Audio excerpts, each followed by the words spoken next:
شاہ Faisal town کے علاقے QC6 میں باغ کورنگی میں یونٹی فورم آف باغ کورنگی کے زیر اہتمام یوم آزادی پاکستان معرکہ ہے 2025 کے حوالے سے ایک تقریب کا اہتمام کیا گیا۔ اس میں چیئرمین شاہ فیصل ٹاؤن گور علی خٹک، مرکزی ترجمان Pakistan private school and colleges ایسوسی ایشن امجد انصاری اور ان کی ٹیم، سر عالم، سر خان، سر عارف، سر شہریار، صدر لانڈی ٹاؤن PPS سے سر قیوم اور ان کی ٹیم، مقامی NGOs کے صدر وقار شاہ اور شعبہ تعلیم سے وابستہ اہم شخصیات نے شرکت کی۔ اس میں یقینی طور پر انتظامات کے حوالے سے شبیر، سر جنید، میڈم فوزیہ، میڈم منیبہ نے اہم کردار ادا کیا، جس میں لوگوں نے خوبصورت انداز میں ٹیبلوز پیش کیے اور جشن آزادی کے حوالے سے تقریب میں اپنے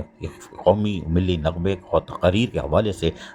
گرم جوشی دکھائی۔ چیئرمین شاہ فیصل ٹاؤن گور خٹک نے بھی یقینی طور پر آنے والے مہمانوں کے ساتھ ساتھ جتنے بچے، طلباء و طالبات تھے ان کو جشن آزادی اور پاکستان کی آزادی کے حوالے سے کھل کر آگاہ کیا۔ اس موقع پر یقینی طور پر طلباء و طالبات نے کھل کر پاکستان کی تخلیق اور کیسے آزادی ملی ہے اس کے حوالے سے کھل کر آگاہ کیا، اور یقیناً ایک خوبصورت تقریب کا اہتمام کیا گیا تھا۔ اور یقینی طور پر جشن آزادی مارکہ حق 2025 کے حوالے سے یہ پرائیویٹ اسکول کی تقریب کو خوش آئندہ قرار دیا جا سکتا ہے، جس میں یقینی طور پر ملی نغمے اور جوش و جذبے کے ساتھ تقریر سے آگاہی فراہم کر دی گئی ہے، اور یقینی طور پر اس کو خوش آئندہ قرار دیا جا سکتا ہے۔ عزیز عارف، KBS بلیاتی نیوز، کراچی۔